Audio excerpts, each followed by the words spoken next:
Chers collègues du Conseil présidentiel de transition,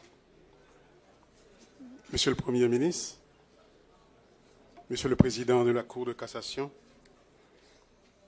Mesdames, Messieurs les membres du gouvernement, Mesdames, Messieurs les représentants des grands corps de l'État, Mesdames, Messieurs les membres du corps diplomatique, Monsieur le Directeur général de la PNH, Monsieur le Commandant en chef des Forces armées d'Haïti, Mesdames, Messieurs les représentants du secteur privé des affaires, Mesdames, Messieurs les représentants de la société civile, Mesdames, Messieurs, en vos rangs, titres et qualités.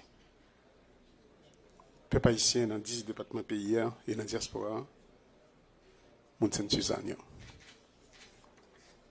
Cher Laurent, jeudi 7 août 2025, dans une semaine, c'est la première fois que nous allons célébrer officiellement le moment que nous relais, le moment Bois Caïman.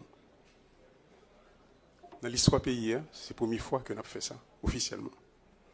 Donc rendez-vous cassé pour tous vos paysans, toute petite terre, mais tout le monde qui a cherché la liberté dans le monde rouge Bois Caïman au Cap Haïtien le 14 août prochain.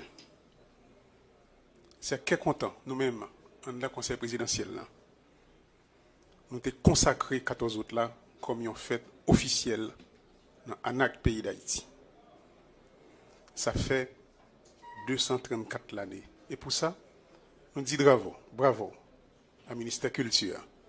Et bravo au directeur général là qui parle là, Jean-Gary Denis.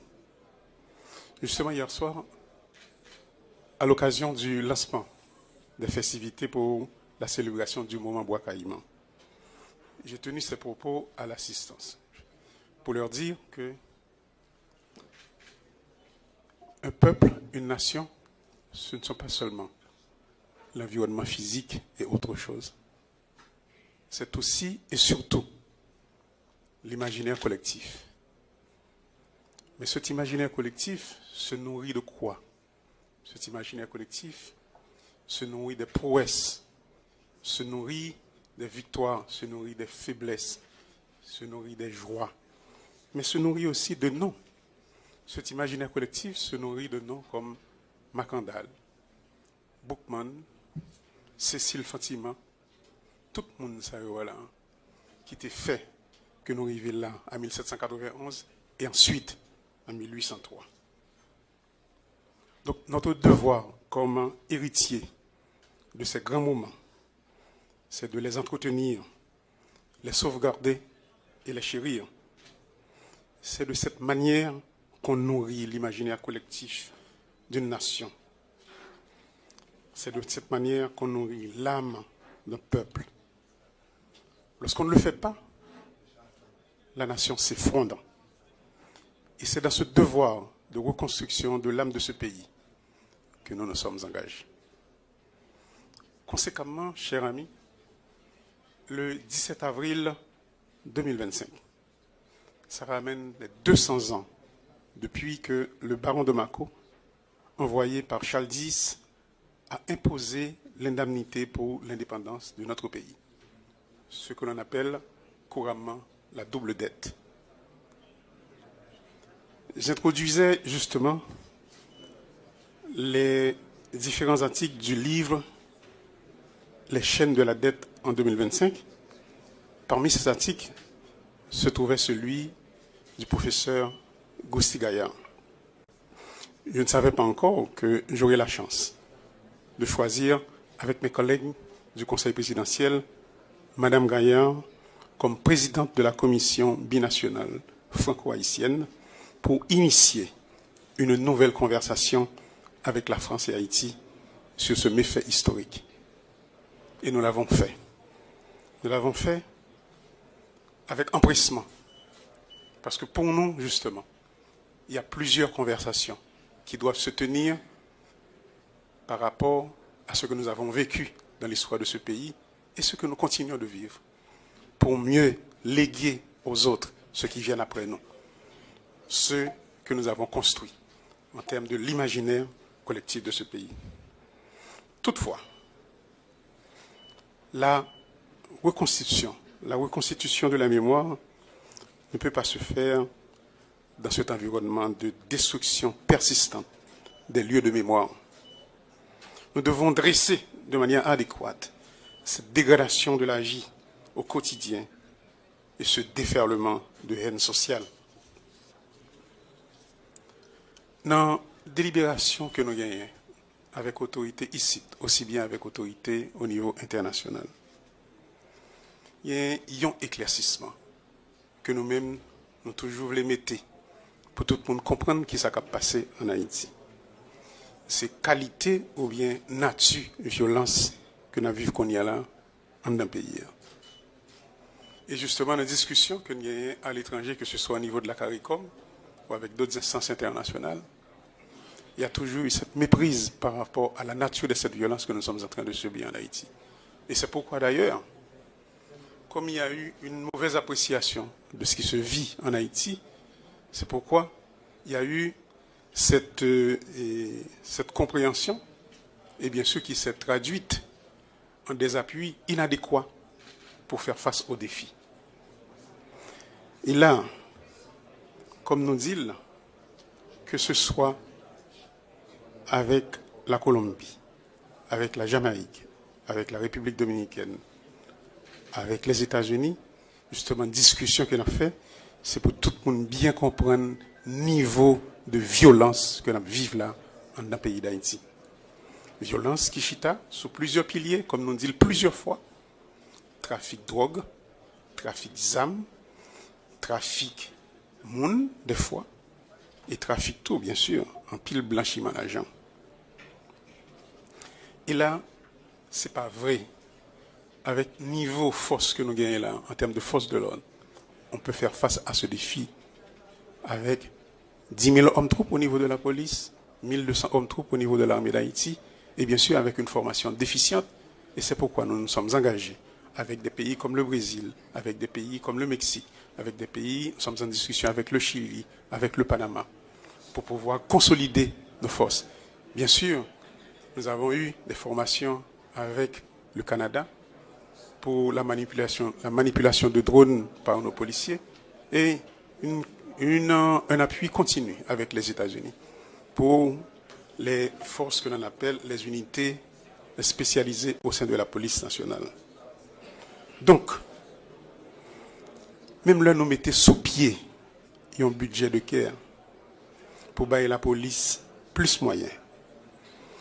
Pour le cas, faire face carré avec question de gang que nous gagnons, que ce soit dans Kinskoff, dans Biamalé, dans Kafoufeuille et la Trier.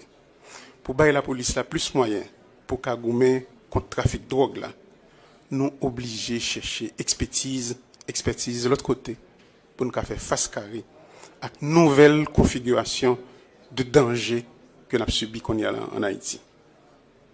Bien sûr, le travail n'est pas facile, parce que la criminalité transnationale a pénétré toutes les sphères de fonctionnement de ce pays. C'est-à-dire, nous sommes en face de complices nationaux et internationaux faisant partie de cette machine de destruction du pays.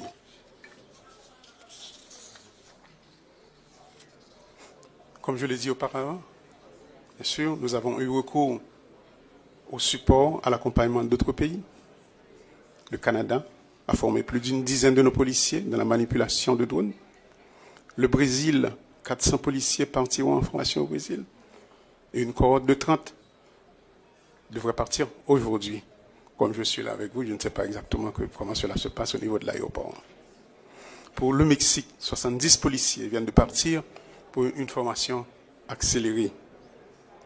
C'est dans GFO, ça y est, qui fait que nous arrivons saisir plus gros cargaison de drogue dans la tortue et sous frontière que nous pas fait depuis longtemps. Il faut que le travail ça continue. Discussion yo avancée avec pays Brésil pour que nous achetions des armes avec munitions. Même gens, nous en discussion avec Panama pour formation garde-côte nous. Dans la restructuration force l'autre, nous fait la meilleure vient capable de penser lui-même, sans lui pas passer nécessairement pour une série de petits besoins par ministère de Défense là. Nous mettons campé Agence nationale sécurité à Conseil national sécurité et défense. Toutes les institutions ça toujours dans le passage, malgré les décisions qu'il prend dans le Conseil ministre pour nous mettre au campé. Mais en toile de fond, comme nous sommes en face d'une déstructuration permanente de l'État, notre travail de mars à août 2025 a été organisé autour de ces axes. Nous avons continué à combattre le processus de déconstruction de l'État et de ses capacités de libérer les forces productives de ce pays. Je vous donne un exemple, chers amis. On a fait voter un budget que nous avons caractérisé de budget de guerre. Jusqu'à présent, au moment que je vous parle, nous sommes seulement à 20% de l'exécution de ce budget de guerre. Donc nous avons un problème au niveau de nos institutions. Un problème auquel il faut y travailler. Évidemment, avec le ministre des Finances là, je l'appelle au quotidien. Le ministre des Finances, ce n'est pas le ministre sectoriel. Il faut qu'au niveau des ministères sectoriels, il y ait cette, comme on dit en espagnol, cette capacitation pour pouvoir faire face, pour pouvoir travailler sur les projets, travailler sur les FIOP et les soumettre au niveau du ministère de la planification. Mais au-delà de cette affaire technique, je disais justement au Premier ministre, et je le répète encore en face de vous, je comprends très bien qu'il y a ce déficit au niveau des cadres de l'administration publique. Toutefois, la question que je me pose et que je repose encore aujourd'hui, c'est comme s'il n'y avait pas une table qui pouvait contenir 20 personnes. Des gens qui sortent du ministère de la Planification, du ministère de l'Économie et des Finances, de la Cour supérieure des comptes et du contentieux administratif, du CNMP, pour s'asseoir pendant un week-end. Parce que nous ne sommes pas dans une situation normale dans ce pays. Donc si nous ne sommes pas dans une situation normale, les cadres de ce pays doivent prendre leurs travaux d'une autre piste pour éliminer le transit dans la zone frontière ayant permis à beaucoup de produits importés d'atteindre le territoire haïtien sans paiement de droits de douane. On peut s'imaginer qu'est-ce que cela veut dire en termes de compétition pour les gens qui ne passent pas par ces frontières. Mais au-delà de cette question, de la question tarifaire, au-delà de cette question de compétitivité, les frontières sont des passoires pour toutes sortes de marchandises, incluant la drogue et les armes. Et c'est pourquoi le Premier nous a clairement dit il y a un travail qui est en train, pas un travail, il y a un projet qui est en train d'être analysé pour nous assurer des dispositifs qui doivent être mis en place au niveau de la frontière. Terrestre, maritime et aussi bien aérien.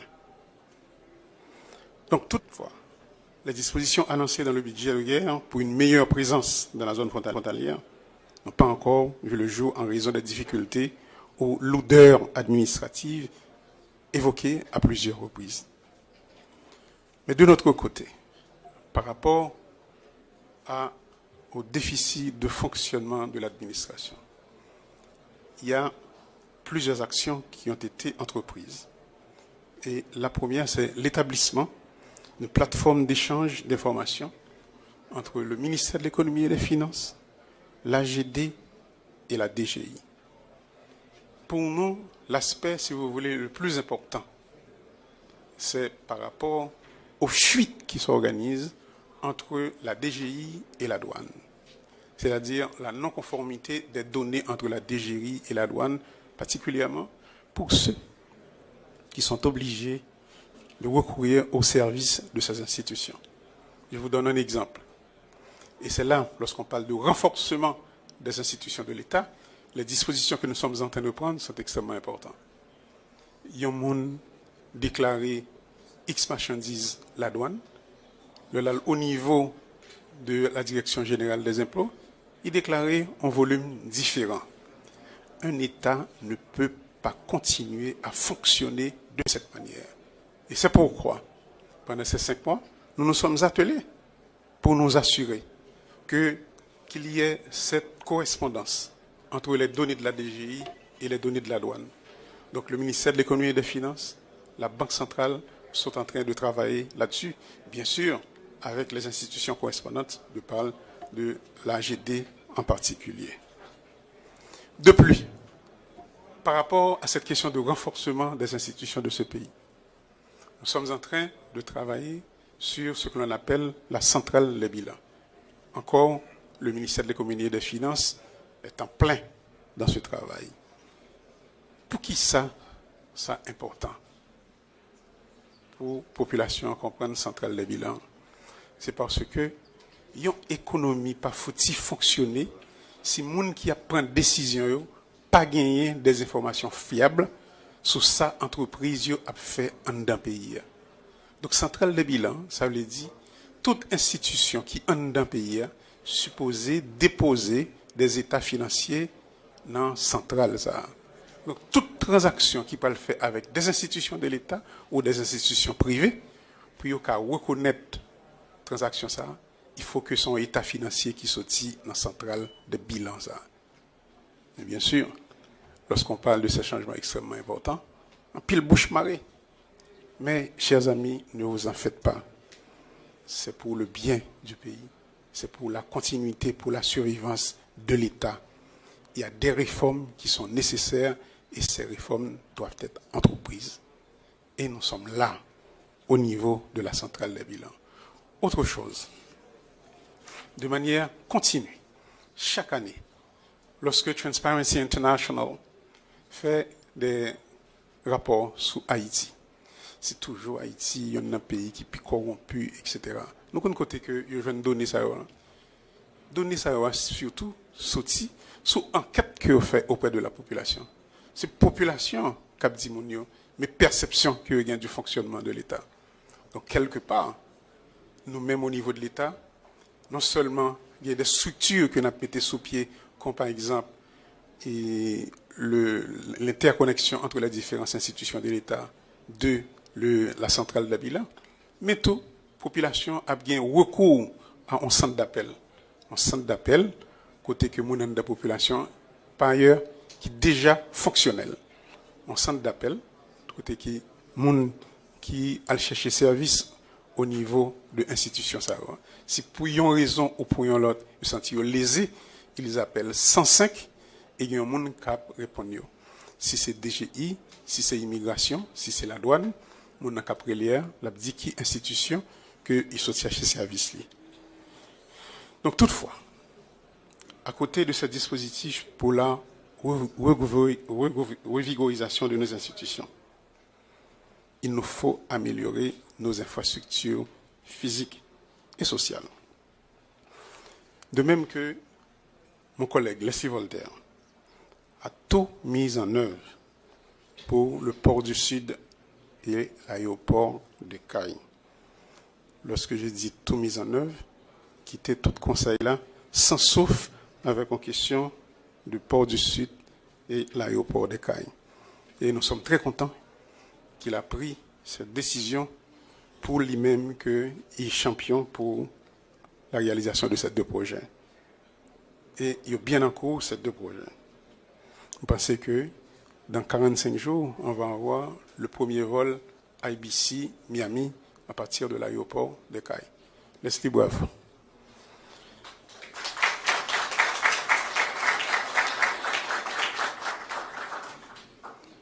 Justement par rapport à l'amélioration des infrastructures, de notre côté, nous avons signé un mémorandum avec une entreprise d'Haïtiens et d'étrangers, particulièrement haïtiens et américains, qui ont des expertises pointues dans la gestion des aéroports pour la première phase de rénovation de l'aéroport du Cap Haïtien.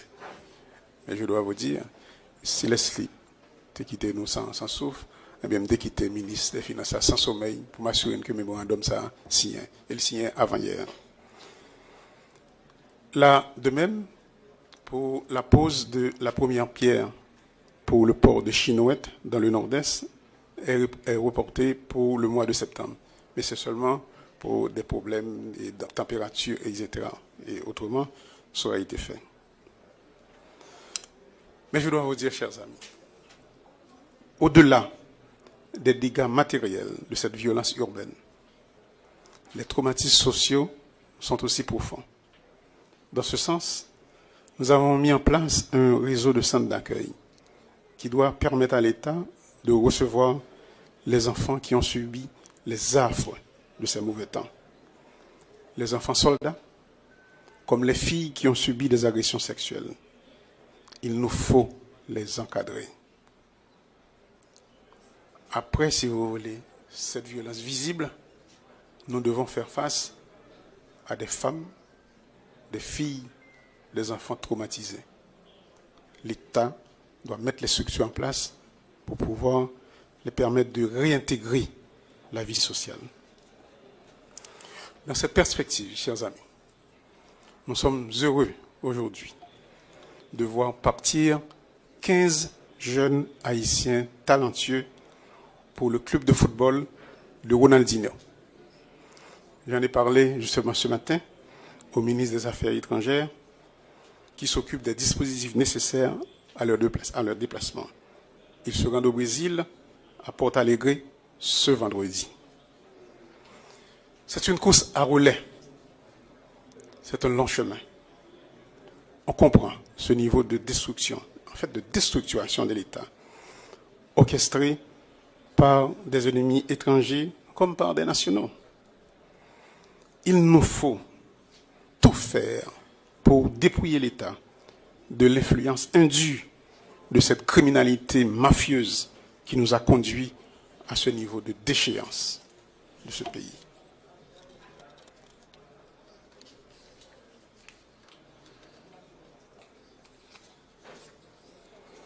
Aujourd'hui, le moment est venu pour moi de passer le flambeau à mon collègue Laurent Saint-Cyr, qui aura assuré la présidence du Conseil présidentiel de transition durant les 6 prochains mois. Cet exercice de passation est rempli de symboles et repose bien sûr sur un socle, celui de l'alternance démocratique. Nous, de notre côté, nous avons tout mis en place pour qu'on puisse arriver à des élections. Le comité de pilotage a soumis un projet de constitution qui a causé des remous au sein de la société, et on a bien compris. Nous avançons avec un comité de relecture et surtout l'organisation d'une large concertation avec la population pour parvenir à un projet acceptable. Parallèlement, il nous faut nous assurer d'un climat de sécurité acceptable. Et nous y travaillons avec les forces de l'ordre, ici, la PNH, les forces armées d'Haïti et l'encadrement de nos amis au niveau de la région et aussi au-delà de la région. Je termine pour vous dire, je lance une invitation. Dans 2 jours, ce sera la fête de Sainte-Suzanne. Je souhaite bonne fête à nos corégionnaires qui sont en dehors du pays, mais aussi à ceux qui sont ici en Haïti. Vous êtes tous invités à Sainte-Suzanne. Merci beaucoup.